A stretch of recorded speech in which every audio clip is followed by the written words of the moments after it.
Good morning students. In previous lecture we have completed the chapter landscape of the soul. I think the summary is very much clear to you people, and today we will discuss the question answer of this chapter landscape of the soul. Landscape of the soul was written by Nathalie Traore, and in this chapter we are doing about how different the Chinese art is form is from the European art form. The writer uses the stories to make a contrast, and European art is about reproducing an actual view, whereas Chinese art is about not creating a real landscape. European art is an artist's way to let viewers show exactly what he wants from them to see in the landscape, कि landscape में वो क्या देखना चाहते हैं. Chinese art is the artist's spiritual and inner voice, where you can travel from any point and it lets the viewer create a path for his imagination. यहाँ पे दोनों में एक रियल व्यू बता रहे हैं. कौन सा बता रहा है? European art. और चाइनीज़ आर्ट जो है वो क्या है? इमेजिनेशन है. वो इनर वॉइस की, स्पिरिचुअलिटी की इमेजिनेशन है. स्पिरिचुअलिटी क्या है? इनर वॉइस क्या है? अंतर आत्मा की आवाज़ जैसे वो दिखाता है. यहाँ पे हमने ये भी किया था कि दो जो मेन आर्ट थे in China during the 8th century, the Tang emperor Xuanzong commission a painter Wu Daozi. किसने का बोला था? China during the 8th century Xuanzong ने वू डाउजी को बोला था कि to decorate a wall, and the empress started noticing the appearance of the painting, but the painter drew his attention to a cave. और वो जो है उसकी अटेंशन किसकी तरफ करता है? राजा की एक केव की तरफ, at the foot of the mountain. The painter told the emperor that he would take him inside. कहाँ पे लेके जाएगा? मतलब पेंटिंग बनाइए और उसको केव में लेके जाएगा. किसको? राजा को. The painter enter the cave and the entrance close behind him. राजा नहीं गए अंदर, अभी पेंटर ही गए. As soon as the painter clapped his hand, the painting on the wall was gone and so was the painter. दोनों ही गायब हो जाते हैं. This we have done. In another story, a painter would not draw an eye of the dragon. Dragon की वो आँख नहीं बना रहा है.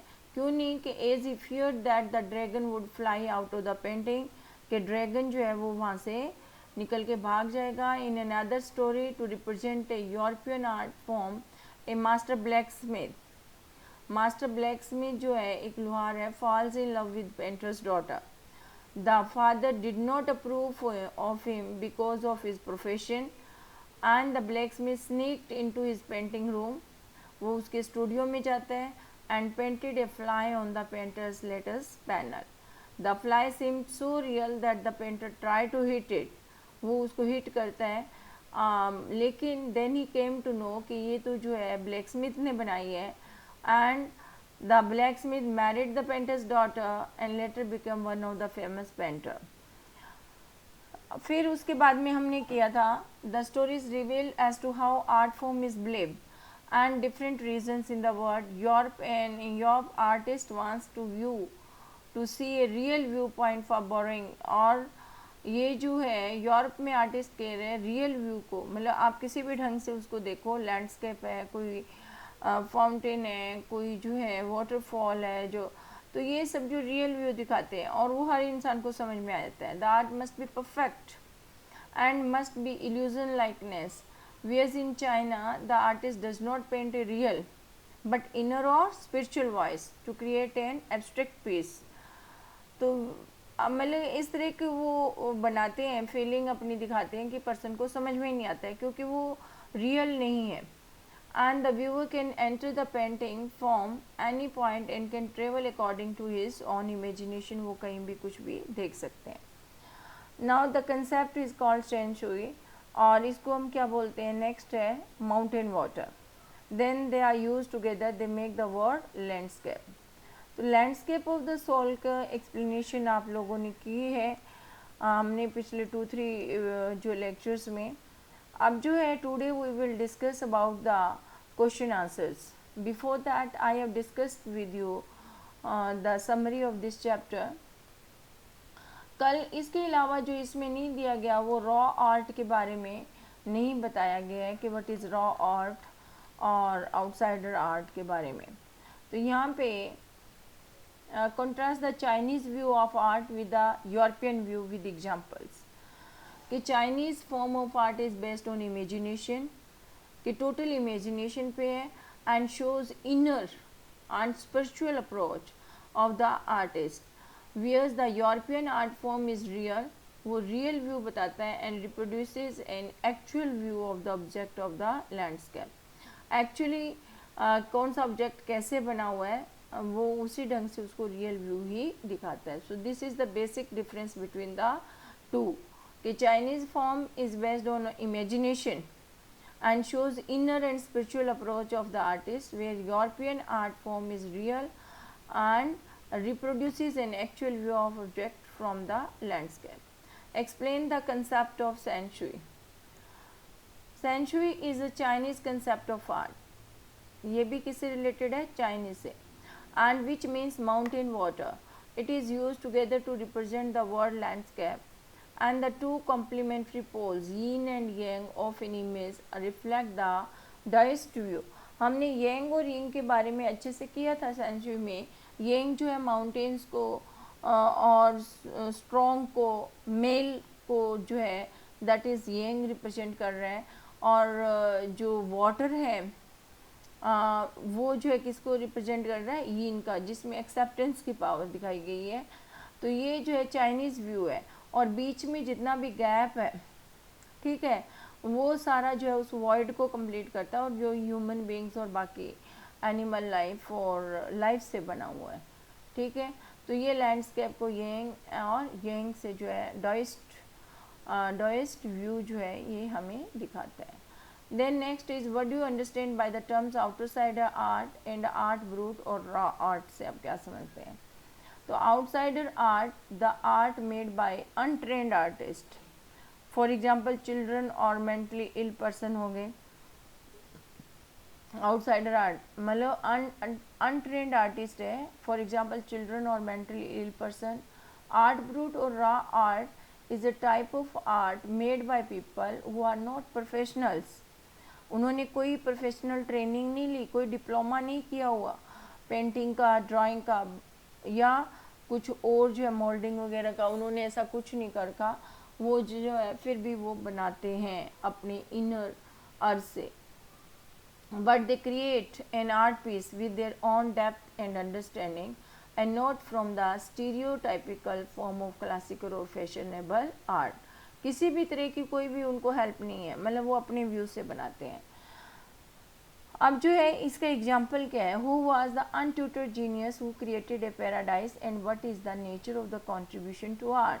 ये जो टॉपिक है रॉ आर्ट का, ये आपके चैप्टर का ही पार्ट है, ठीक है, but that is not given in that chapter, लेकिन ये इसी का पार्ट है, और वो इतना ही टॉपिक इसमें दिया हुआ था जो कि अब क्वेश्चन के फॉर्म में हम कर रहे हैं.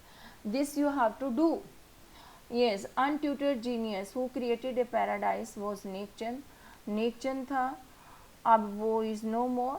He was an 80-year-old creator, director who made the world famous rock garden in Chandigarh. Chandigarh में इसने बहुत ही शानदार जो है ये गार्डन बनाया हुआ है. He used everything from a tin to sink or anything which he felt as an art form. मतलब वेस्ट मटेरियल से उसने रॉक गार्डन को फॉर्म दिए. डिफरेंट अलग अलग तरह की शेप, बर्ड्स की भी, वुमेंस की भी, बच्चों की भी अलग अलग शेप उसने दी है. माउंट इवन वाटरफॉल की बहुत सारा, बहुत अच्छा बनाया. आप लोगों ने विज़िट भी किया होगा. तो वेस्टेज जो है, जो हम घरों से फेंक देते हैं, स्पेशली इसने जो है ग्लास, सेरामिक चीज़ों को ज़्यादा यूज़ किया है. One of his famous creations are women by the waterfall. And discuss the emperor may rule over the territory he has conquered, but only the artist knows the way within. But ये chapter की line ली गई है कि emperor जो है, हो सकता है कि वो बहुत अच्छा राजा हो, बहुत मतलब बहुत सारी लड़ाइयाँ उसने जीती हो, लेकिन जो चाइनीज़ व्यू का जो आर्ट बना होता है वो खुद नहीं समझ पाएगा, वो तो उसको आर्टिस्ट बताएगा तभी वो समझ पाएगा। मीन टू से कि बोल्डनेस और इनर स्पिरिचुअल रिप्रेजेंटेशन में there is lot of difference. The statement means that the emperor rules over the territory, राज्य पे राज करता है, विच ही हैज़ कॉन्कर्ड, जो उसने जीती है, एंड हैव द पावर, और उसमें उसके पास बहुत ताकत इन द सेंस वैसे भी ताकतवर होता है, और एडमिनिस्ट्रेटिव पावर भी होती है, मतलब राजा कुछ भी डिसीजन ले सकता है, कुछ भी पनिशमेंट, मतलब उसी का ही रोब चलता है सारा। But the artist knows the path and mysterious work of the universe, और आर्टिस्ट को ही पता होता है कि कहाँ से कैसे उसने पेंटिंग को शुरू की, क्या एंड है, क्या वो रिप्रेजेंट करना चाहता है, and mysterious work of the universe. The artist can go beyond the materialistic appearance, artist जो है इस मटेरियलिस्टिक अपीयरेंस से ज़्यादा भी बहुत कुछ बता सकता है of objects, no matter how powerful the emperor was, कि कितना राजा पावरफुल था, इससे कोई फ़र्क नहीं पड़ता है। The artist true art form can be seen the way he wants to show them, emperor the artist true art form, कि वो क्या दिखाना चाहता है, can be seen the way he wants to show them, कि वो क्या उसने बनाया है और वो क्या एक्सप्लेन करता है स्पिरिचुअलिटी की, इनर व्यूज़ की, वो वही बताएगा। तो यहाँ पे मतलब आर्टिस्ट जो है उसका अपना व्यू होता है, वो कोई राजा समझ पाए ये ज़रूरी नहीं है। Now discuss the emperor may rule over the territory he has conquered, we have done this question. Then discuss the landscape is in inner one, a spiritual and conceptual space. The statement the landscape is an inner one, a spiritual and conceptual space means that a Chinese artist wants the viewer to enter his mind. Chinese artist क्या चाहते हैं कि वो उसके दिमाग से देखे लोग कि what he has done, rather than borrowing his eyes to view his art piece, और मतलब उसकी आँखों से उसकी नज़र से वो देखने की कोशिश करें। This requires both physical and mental participation, कि फिजिकली तो पर्सन है ही, दिमागी एक्सरसाइज भी होगी कि ये क्या शो कर रहा है यहाँ पे artist. Viewer can enter the painting from any point, viewer कहीं से भी देखना शुरू कर सकता है पेंटिंग को, and travel from one point to another point, as it is not a real one, क्योंकि वो रियल तो होती नहीं है, वो आप कहीं से शुरू करके अपने विचार दे सकते हो। It is an inner spiritual and abstract space of the artist, मतलब वो इनर अपनी फीलिंग को दिखाना चाहता है, स्पिरिचुअलिटी दिखा रहा है, and abstract space of the artist, और वो सोच रहा है, उसकी थिंकिंग के ऊपर बेस्ड है वो आप कोई ऐसा लैंडस्केप नहीं है जो कि आप दिखाएं कि ये माउंट एवरेस्ट है तो ये ऐसी होती है, तो ऐसा कुछ नहीं है, दैट इज़ हिज फीलिंग, वो क्या दिखाना चाहता है। नेक्स्ट है थिंकिंग अबाउट लैंग्वेज, कि find out the find out the correlation yin and yang in other cultures, yin and yang के अदर कल्चर्स में क्या रिलेशन है, कि in Indian culture yin which is receptive female को दिखाया गया है, and female part of the and yang which is masculine and male part are known as Maya and Brahma. मतलब अगर हम इसको कोरिलेट करें कल्चर से तो ये माया और ब्रह्मा को दिखाता है। Nature is the yin and God is the creator of the universe, मतलब यहाँ पे इन्होंने दिखाया कि नेचर यीन है और गॉड ने क्रिएट किया यूनिवर्स को। मैस्कुलिन पार्ट है, माया है, ब्रह्मा है, ब्रह्मा ने क्रिएट किया है सबको, तो येंग जो है उसको दिखा रहा है, उसको रिप्रेजेंट कर रहा है, ब्रह्मा को, माया को। नेचर को कौन रिप्रेजेंट कर रहा है, यीन, और गॉड जो है इट इज़ द क्रिएटर, मतलब येंग जो है Maya and Brahma, nature is the yin and God is the creator of the universe. So yin and Young का जो है ये मतलब कोरिलेशन है। इंडियन कल्चर यीन विच is receptive and female part of and yang which is masculine and male part are known as Maya and Brahma. Nature is the yin and God is the creator of the universe. Likewise yin and yang, the two combination of Maya and Brahma creates a world.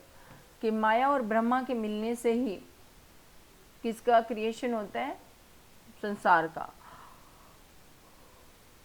तो यहाँ पे writer ने माया और ब्रह्मा को represent किया यिन and yang से। What is the language spoken in Flanders, कि French language is spoken in Flanders which is situated in Belgium. French language जो है फ्लैंडर्स में बोली जाती है और जो कि बेल्जियम के अंदर है। Landscape of the soul lesson, इसमें कुछ ये ग्रामर की एक्सरसाइजेस, पैनल है, स्टूडियो है, ब्रश, एसेंस, मटेरियल। तो यहाँ पे examine the following sets of sentences to find out what the word panel and essence mean. यहाँ पे पैनल जो है मेनली किसको रिप्रेजेंट कर रहा है, पैनल मीन्स कि जो फोटोग्राफ बन रहा है उसका स्ट्रक्चर जो है। एंड दूसरा क्या पूछा गया है इसमें, panel and essence mean in different, और दूसरा एसेंस का क्या मीनिंग है, कि क्या एसेंस उससे बात से निकलता है, कि part of answer is in the proposition but the essence is the meaning, meaning होता है इसका। एंड द रिपीटेटिव स्ट्रक्चर जो है वो भी इसको रिप्रेजेंट कर रहे हैं एसेंस को। implication of these schools of thought are of practical essence for the teacher. They had added vanilla essence in the pudding. वो एक जो है एसेंस इस ढंग से भी होता है कि वेनिला एसेंस जैसे हम डाला है तो वो पर्टिकुलर फ्लेवर हो गई, उसका जो है कॉन्सेंट्रेट को भी कहते हैं। बोर्ड ऑफ डेकोरेटेड वुड ये पैनल को बोलते हैं। तो यहाँ पे इसके साथ आपका जो है ये चैप्टर जो है वो कंप्लीट हो जाता है। इसके अलावा भी जो क्वेश्चंस बनते हैं इस चैप्टर के ऊपर बेस्ड, आपने चैप्टर को अच्छे से रीड करना है। आपने चाइनीज़ व्यू के बारे में बता दिया है, तो आपने Chinese examples, give examples of Chinese art.